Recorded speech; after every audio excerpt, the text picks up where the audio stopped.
done well, Valeris. As your sponsor at the Academy, I've followed your career with satisfaction. And as a Vulcan, you've exceeded my expectations. I do not understand this representation. It is a depiction from ancient Earth mythology. The expulsion from paradise. Why keep it in your quarters? It is a reminder to me that all things end.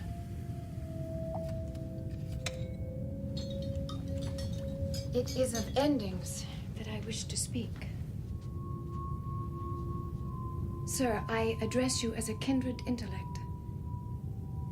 Do you not recognize that a turning point has been reached in the affairs of the Federation? History is replete with turning points, Lieutenant. You must have faith. Faith? That the universe will unfold as it should. But is that logical? Surely we must. Logic. Logic is the beginning of wisdom, Valeris, not the end. This will be my final voyage on board this vessel as a member of her crew.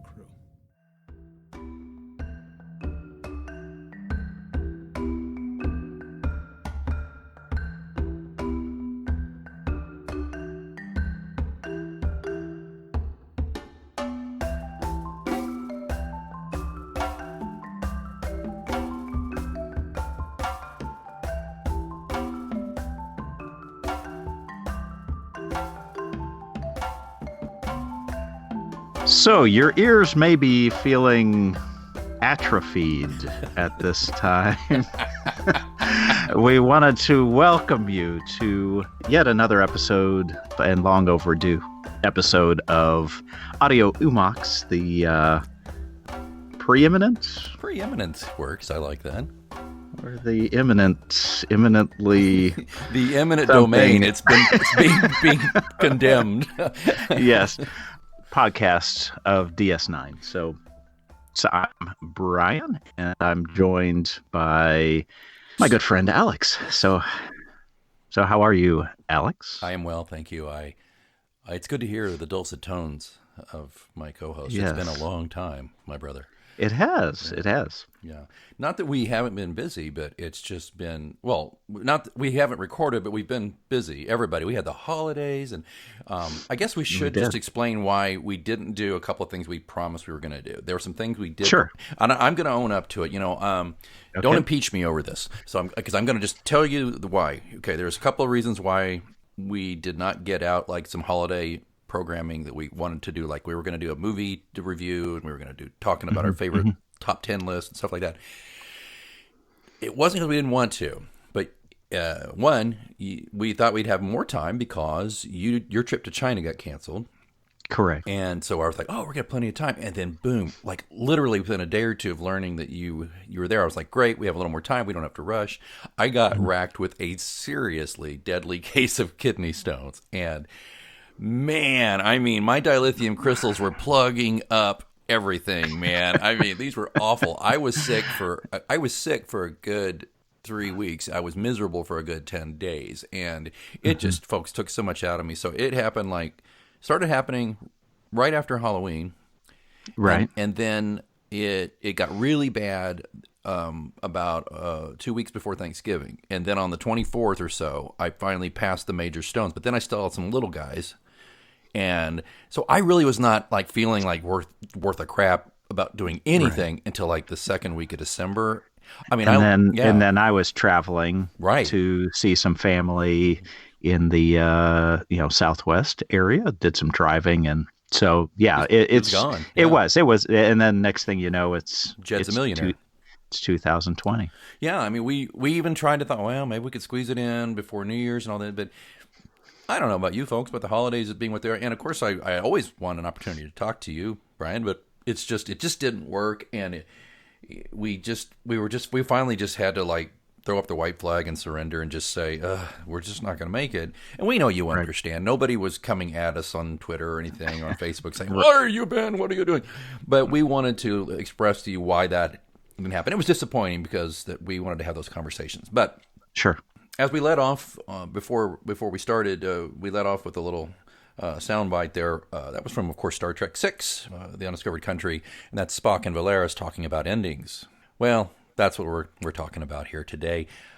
Brian and I have had a blast since we've been doing this show off and on for 3 years or so, but it became clear to us that you got to have the fire in the belly. You got to want to hit it every week, rain or shine, kidney stones or not, traveling or not. You just got to want to, make it something that is part of your day and your week, and you got to eat, sleep it, breathe it, all that stuff. So we just weren't, and it wasn't because we didn't like talking to each other. We love it, of course, and we love you guys, the listeners. There's so many wonderful listeners. I mean, I'm reticent to name a few, but I will. And if I left you out, please, it's not because we don't love, but Rusty and Chris and, of course, Mike, our beloved Mike.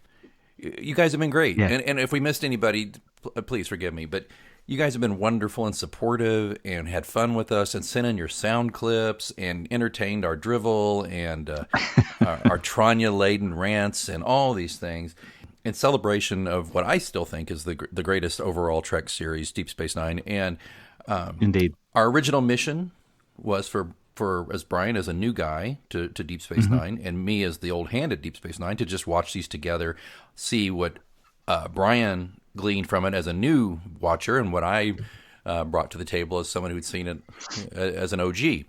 And I think we mostly did that, Brian. Don't you think? Sure. I mean, I obviously didn't complete the entire series, but I think maybe offered a few insights. Yeah. Couldn't be captured on other shows that some well-made shows, obviously, that are tracking the Trek. Yeah, exactly. I'm proud of our shows. In fact, I thought it'd be fun for the listeners and for us. So I wondered if, I won't ask you since you already know, but how about this? How about this? I go through the top 10 most downloaded episodes, which is basically like ratings, right? So sure. Our number 10, let me see, 3, 6, 7, 8. Yeah. Our number 10th most downloaded episode. Here, I can just start right here. It's I Am Tosk. You remember that one? I do indeed. That was a fun one, and all the way back from May of 2017. Right, yeah. right. That one got some love, and I enjoyed that one. We called it Tusk 2.0, and we kept doing a clip from Tusk in there. Coming up next, number 9. Number 9 was, strangely enough, it was episode 19, Dolomite Persona.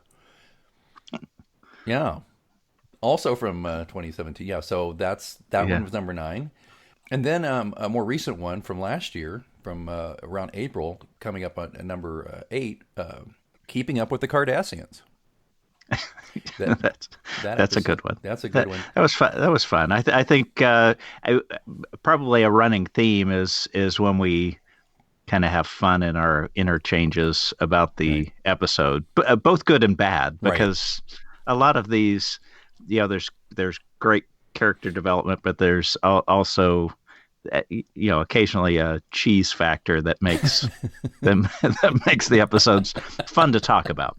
It's true, but strangely, you say that, but the one right ahead of that one, though, on the top downloader, was actually not one we had fun with, but we had a lot of heavy discussion on it, and it's probably my top 2 favorite episodes here. And it was Will the Duet Never End, from December of 2017, talking about the incredibly great first season episode of DS9 Duet.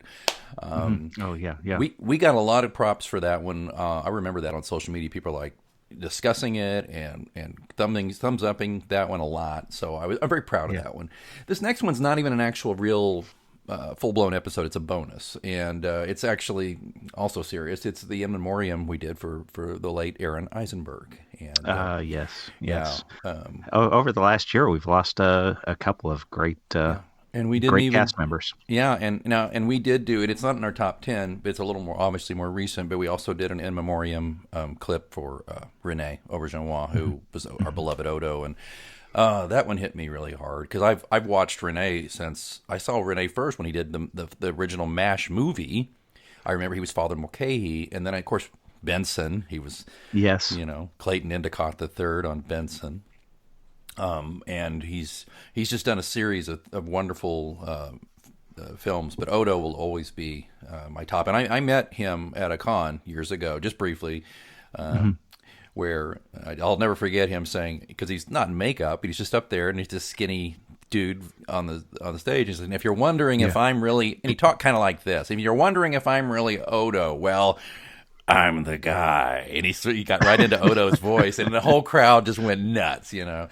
But so that Aaron Eisenberg one was a popular one. And then the next one, strangely enough, which we've taken out of rotation, though, that was also most downloaded, was kind of a parallel to this one. It was the Red Alert Special number 2, Live Long and Prosper, when we were initially announcing an extended hiatus at the very least. Right. Yeah, that one got a lot of downloads, and in fact, the response to that was it was kind of like the letter writing drive that saved Star Trek, the original series. Yes. It's like we'll give it the college try. People were like, don't go. And they threw money at us and said, we'll help you with your hosting fees. And I mean, God, but I was very, very touched by that. So thank you. And so was Brian. And so Absolutely. that was bringing it up. So the top 4, though, the next one would have been from June of last year, Replican or Replicant. Do you remember what episode was that? What was that about? That was the one about... Oh, okay. Here we go. That one was... is Miles paranoid? Or are they really... This is where Miles was... Yeah. Replicated. Where he was cloned. Yeah, right. That okay. was such a touching, haunting... It was. Yeah, that was just the way it ended so abruptly was a little challenging to me. But the character and really diving deep into his paranoia and that was a fun one to it really talk through. It was great. And then of course the next one was Bajor's Borders, and that was the one where the Conan O'Brien look-alike lady with the skin condition, which that was a mixed episode, but that was popular. People really enjoyed that discussion. We also talked about my interaction with and continued friendship on Twitter with Clyde Kusatsu of Star Trek fame. Oh, and, yeah. And MASH. I still hear from Clyde quite a bit. He's a lovely man. So that was that one. All right, so that was our third most popular one. Our second one, and this is what I wanted to do. This one was very second most popular. It's kind of what I wanted to do going forward, was just some special episodes. But the Trek or Treat Halloween double feature one. Ah, okay. Yes. That where was a we blast. highlighted some of our favorite throughout the Trekdom favorite Halloween or ghouly, ghosty episodes of Trek. Yeah, that was a lot of fun to do. Yeah, we talked about Cat's Paw from the original series, and we talked about Empok Nor, very scary on DS9. Yeah, we did. That was a blast. We had a good time. Okay, our number one most downloaded. This is the most, and I mean by far and away, by about 20% more. Downloaded episode was our take on Wired for Sound. Wired for Sound being the episode came out. Our episode about it came out in August of 2019, and we explored the seminal Garrick-centered episode, The Wire, and discussed getting lost in the wilds, losing a wedding ring, and we talked a little bit about. Yeah, remember that? Did you ever find your? I do. You haven't? No, I just I bought a new one. Actually, got two of them. You got two. What? She gave you a spare? Is that what your wife did? Well, kind of. I've got one that's gold colored, one that's silver colored. So I can adjust them based on what I'm wearing that day. That's great. I thought about getting one of those. I just had mine cleaned for the first time in like 6-7 years, and it because it's a white gold, and it had some antiquing, some black brush work on it that was gone. Right. So I took it back to the original place. We got it way back in 2006, and for $10 they redid the antiquing and they cleaned it, and it's brand new. And they're like, "This is a great style. It still looks good." And I'm like, "Well, thank you." And I looked around, and they have those. I hate jewelry, by the way. I don't like jewelry. That's the only thing I really wear, that or a watch. And I was mentioning, well, I won't wear it at the gym. I don't ever wear it working out. I don't like wearing jewelry when I'm working out, especially because I do kickboxing and punching. But also, if you're lifting weights, it pinches the skin and it scratches the. But so they say, well, we have these. Basically, to me, I think they look like gaskets. We have these rubber workout rings. Oh, the silicone ones. Yeah. And I'm just like, you know what? There's nobody at the gym hitting on me. And, there's nobody going, oh, shit, he's taken. So Right. I just don't think Yeah. it's a problem.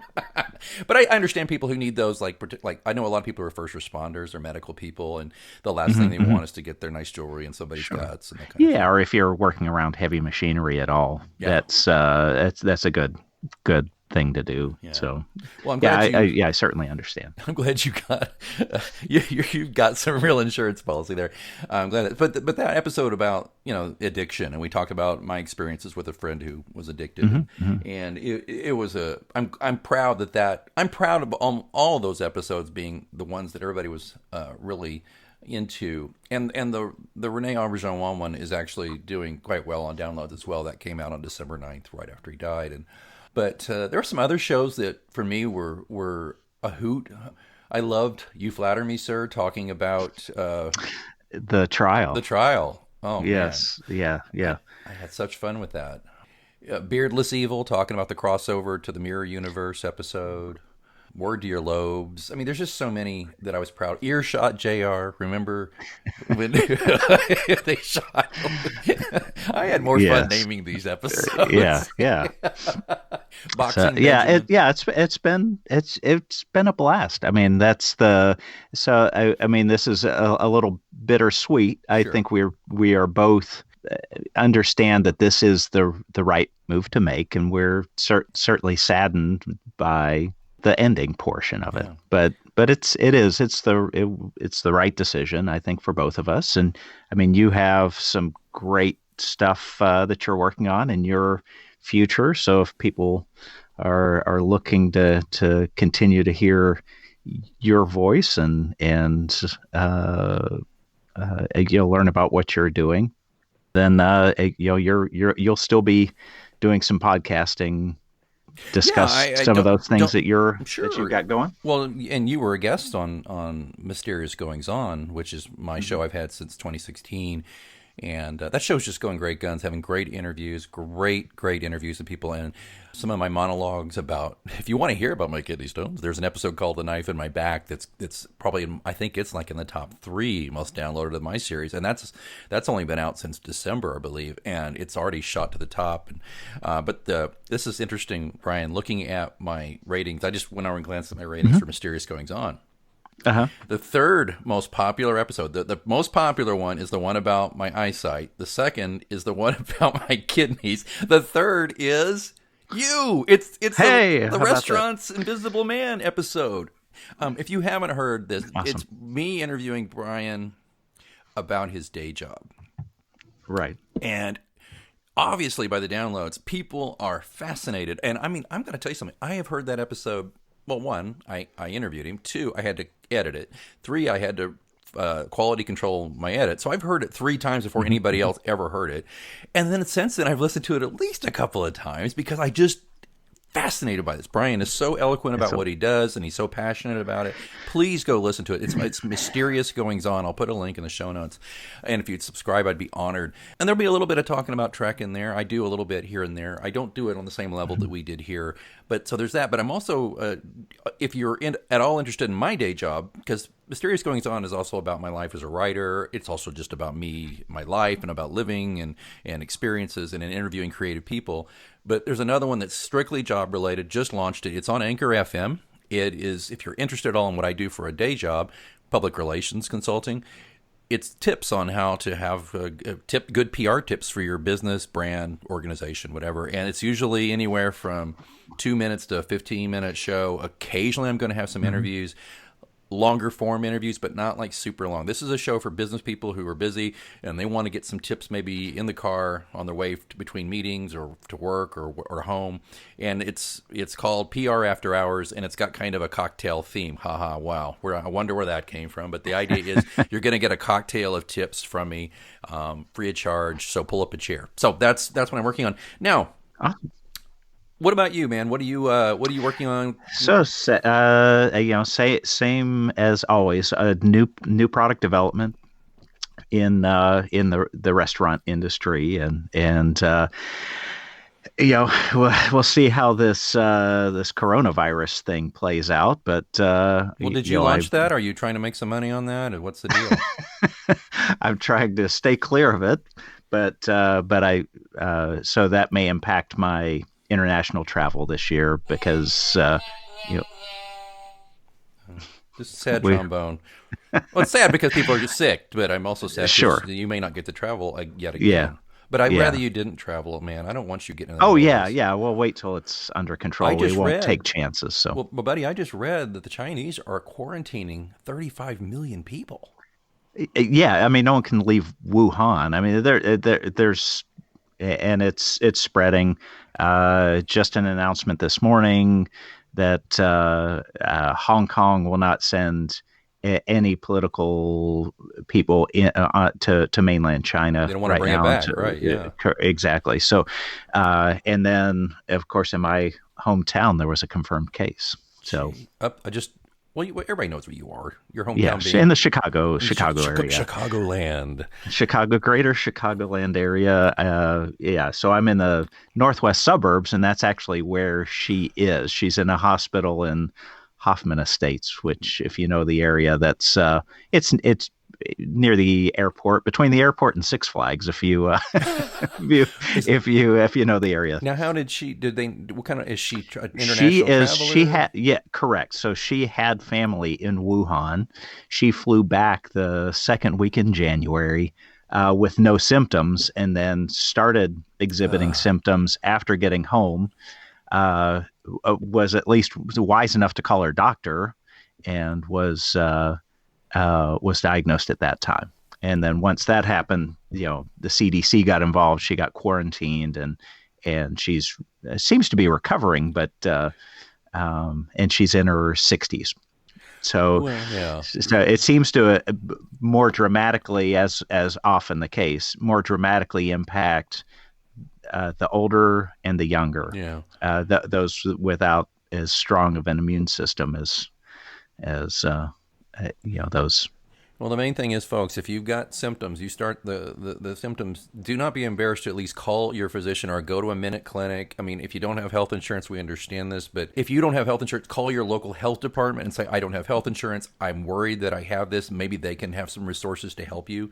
But we do not want a pandemic. And even if it is a pandemic, which that's a scary word, but understand, as Brian said, it's not like the Spanish flu of 1919. It's what I'm reading. It's bad, but it's not like going to be like killing millions of people, probably. Although in China, I think there's problems with being, if you're keeping that whole city kind of quarantined, you're also got a problem where basically everybody in that city is going to probably definitely going to be exposed to it, right?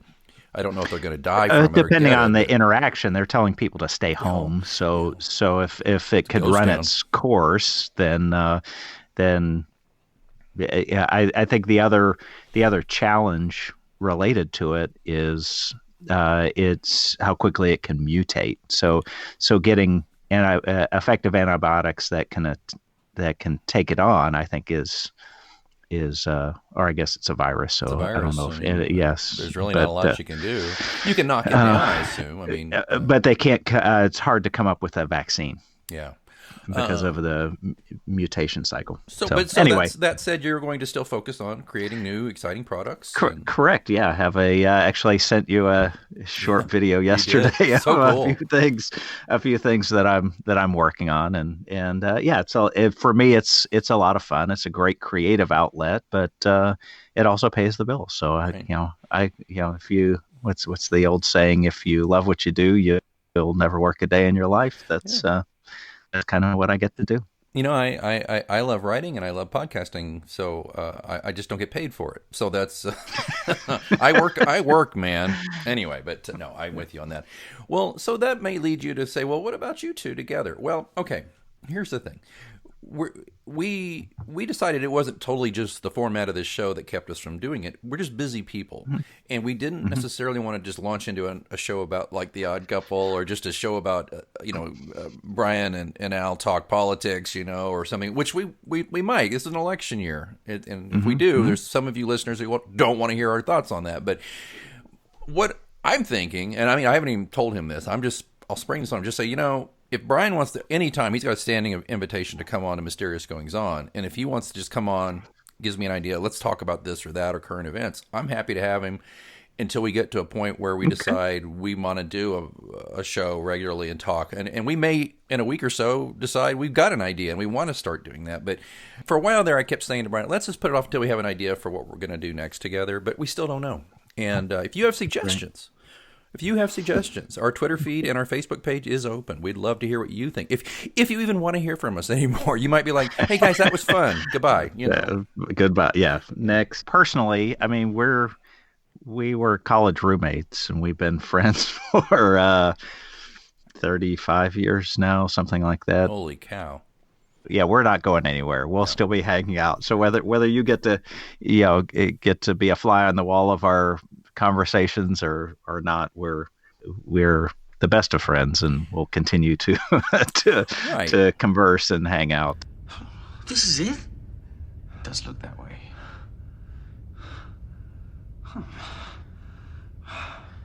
Should have left a note for Keiko. Still don't know what we were planning. Why are you? No, I want her and the kids to understand why I had to do this. She'll understand. She'll know. You did it for me. That's what'll upset her the most. She always said I liked you more than I liked her. That's ridiculous. Right. Oh, maybe you do a bit more. What? Are you crazy? She's my wife. I love her. Of course you love her. She's your wife. Yeah. I'm just saying, maybe you like me a bit more, that's all. I do not. You spent more time with me. We work together. We have more in common. Julian, you are beginning to annoy me. Darts, racquetball, Vic's Lounge, the Alamo. Need I go on? I love my wife. And I love Esri. Passionately. You do? Yes. Have you told her? Not yet. But I will. Oh, yeah? Huh.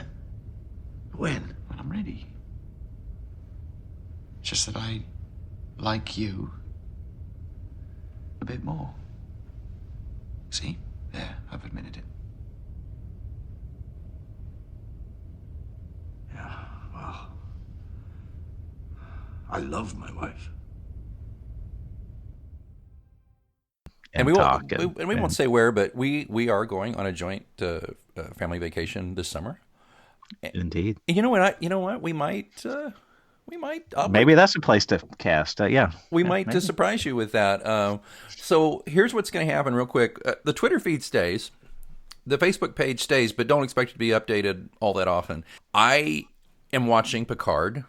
I watched the first episode. Brian has not at this recording, excuse me. I have opinions on it, and if I could, can I give you my 1 minute on this? Sure. The show looks incredible. Production design is very good. Okay, it's shot like a beautiful film. It's really good. Patrick Stewart. Well, here, are you surprised when I tell you he's brilliant and charismatic, and you can't take your eyes off him? Okay, he's Sir Pat. He is Sir Pat. Don't care for one thing. The stories moves very slowly, and I've read reviews. They put the first 3 episodes out to critics, and they've all said this does not just turn on a dime. This show takes its time. It's already been renewed for another season. I think it's 10 episodes this season, 10 next. I just still don't understand. Of course, it's the Alex Kurtzman crew, but why does it have to be so dark? Why, Picard went from in the Next Generation, he was this thoughtful, ambassadorial, diplomatic, cultured guy. And then in the movies, and this was Sir Pat himself angling for this, made him into kind of an action hero, and he kind of just flushed all of that stuff, and he just wanted to shoot him up and be a badass and all that. And I get it; it's the male ego. Pat wanted to do that, but that wasn't who he. It was weird. He was still Picard in Generations with Captain Kirk. Captain Kirk got to be a swaggering guy, as old as he was, and do that. But then you get into First Contact, and he becomes this action hero, and then it just keeps going. And then you get to that, horrible Nemesis movie, the final movie, and he's doing like a dune buggy thing in the desert. What? Yeah. So you see it. But now, of course, he's nearly 80. He's probably not going to do a dune buggy race Right. or do a lot Fist of shooting. fight. Yeah, Yeah. I mean, really, you break your hand hitting somebody if you're that. So I'm cheered to see that probably he'll return to being more the character I fell in love with, but everything's dark. He quit Starfleet, and there's reasons why, and I'm not going to spoil it for you, but I understand he needed a reason to get out of retirement, but I just wish that it wasn't like this whole thing where Starfleet apparently is suspect, and because this all came about from the JJ verse. It's all about how Starfleet is, not what it seemed, and they're Section 31, and they're bad people, and all this, and I'm just like, that could very well be a reflection on our times. I guess it is, but... And if it is, though, I'm sad because, frankly, things are so dark in so many ways in our real lives. It would be nice if we had something aspirational. Right. And I think that was always Roddenberry's intent was because, it's not like the 60s when this thing originally came out was, a kinder, gentler, fun time. No. There, it might have been for middle-aged white men, but for the rest of the country, it was pretty challenging. Yeah. It was pretty challenging. There was civil rights, women's rights. Roddenberry saw through all that and said we can aspire to more. We can aspire to better. We can have a better future where we work together. And so to turn it around and say, okay, well maybe Earth is getting along, but the universe is still this terrible, horrible place with lots of infighting and all the bad stuff. I think it's contrary to Roddenberry's intent. I agree. It's just this terribly reductive, inchoate structure of let's break everything down to simple tribalism and there's just so much going on. There's so much and I hate this term, but there's so much to unpack, and we're not going to do it here. So let me just say, before you think I'm poo-pooing on all of it, I'm not, and I'm going to watch it all, and I'll watch it just to see Sir Pat stew, okay? But sure, I just kind of want to say, to a degree, lighten up, Francis. I mean, can we just, right? Does it have to? I mean, okay, I'm going to stop because I'm going to get worked up here. And that's coming from a guy who loved the darkness, so to speak, of DS9. I was attracted to it. Right.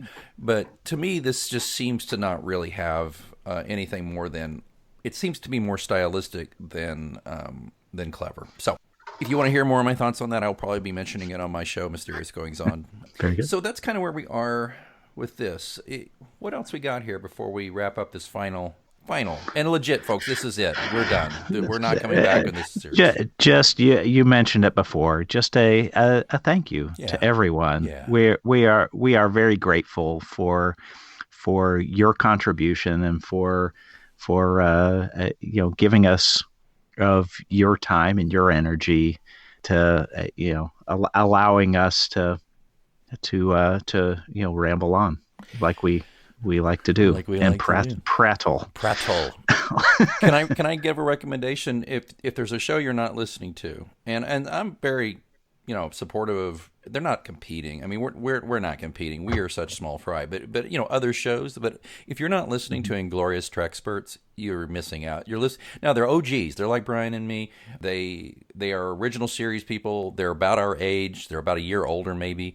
But these guys are writers and producers. They're in Hollywood, so they understand how Hollywood works. First of all, so you're going to get a master class if you listen to this whole podcast of how Hollywood works. You're also, and then one of the hosts co-wrote the 50-year mission, which is these 2-volume set about Star Trek from the beginning all the way up to Discovery. Which I've got it. It's a great book. It's just it's an oral history, so it reads fast. It's in little bits and pieces. They also, one of the co-hosts was the guy who did Free Enterprise, the ultimate fan film, celebrating its 20th year last year. Darren Doctorman, who he worked with Robert Wise to make Star Trek: The Motion Pictures special effects catch them up that weren't finished for the original 1979 release of the movie. He's involved with it, and he does the best Gene Roddenberry, Bill Shatner imitations you're ever going to hear. Inglorious Trexperts, you can find it wherever you get your pod. If you follow the Twitter feed for Audio Hoo-Mons, you'll definitely see that I retweet them. And what's great, they're not too big to follow us back and communicate with us. There's some of these shows, I got to say, there was a show, I'm not going to say who it is, funny guys, a couple of funny guys, but man, and I really love what they do with TNG. Then they got in the DS9, and I just was really turned off by their attitude about DS9 and their level of snark, and they became too cool for school, and they just kind of pissed me off. And they didn't respond on Twitter to anything, and I wasn't trying to bait them. I would just ask a legit question, but they were a big deal, and they still are. But I like people who are real and don't get so full of themselves that they can't, deign to talk to other people who support them and that sort of thing. So, Inglorious Treksperts, check them out. I think Discovery is going to be back with season 3 this year sometime later.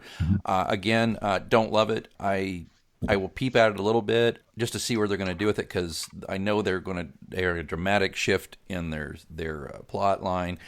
I'll probably watch a few episodes just to see where that's going to go, but I don't love that show. Don't have to watch it. There's no law that says I have to because I'm a Star Trek fan, so I probably won't. We don't think there's any movement on DS9 getting an HD version. Probably not going to happen. It's too expensive at this point. The What We Left Behind documentary has been very popular. I hope you all got a chance to see it. If not, get it on DVD. You can fast forward through the singing. The Inglorious Treksperts, Brian, had the same critique of it that we had, by the way. They love it. They thought it was really good, but they said there's a couple of things wrong with it. They took it from the perspective of the people who made the show, so they don't really understand how it's viewed by the world. And they thought the way to do that was just to get people in a confessional at a con. And so you got these fans, and God bless the fans. We're all fans. We're all dorks just like them. But I don't really want to hear how it changed your life if you're Joe fan from Minneapolis. I'm sorry. I want to hear people who understand writing and culture and society and can talk from that angle. I want to hear those people. But instead, we got that, and then we got kind of this behind-the-scenes stuff. And the singing, though, they're the same way. We were just like, that's cute, but God, you used up a lot of time with the singing, Man. Anyway, I don't know. But you know what? Ira Stephen Bear, that guy gets a pass. It's his show. Wouldn't have been his without it. So anyway, get that. And last housekeeping thing from us here at Audio Hoo-Mons, this show will not be up much longer. Financial realities being what they are, and we're not asking for money. I'm not asking for a penny. You can, if you want to, again, you know how to give. If you want to give just to help us kind of make up some money on the hosting, that's great. But we are not asking you to. This show will be up, it's at the end of January when we record this, so it'll probably be up through February. So if you have not heard a show or you want to download a show and listen again, I'll get it through February. Okay, does that sound like a deal, Brian? Do you think? That sounds more than reasonable. Yeah, and it's not like this was breaking us, but it's just another expense that we just need to, curtail. Sure. So, anything else? I'm Very dragging good. it out because I don't want to go. I don't want to go. I feel like Doctor Who. I don't want to go. I think that's it. So we will just close by saying the docking ring is now closed. And live long and prosper. I couldn't help it. I can't help it. I had to say something.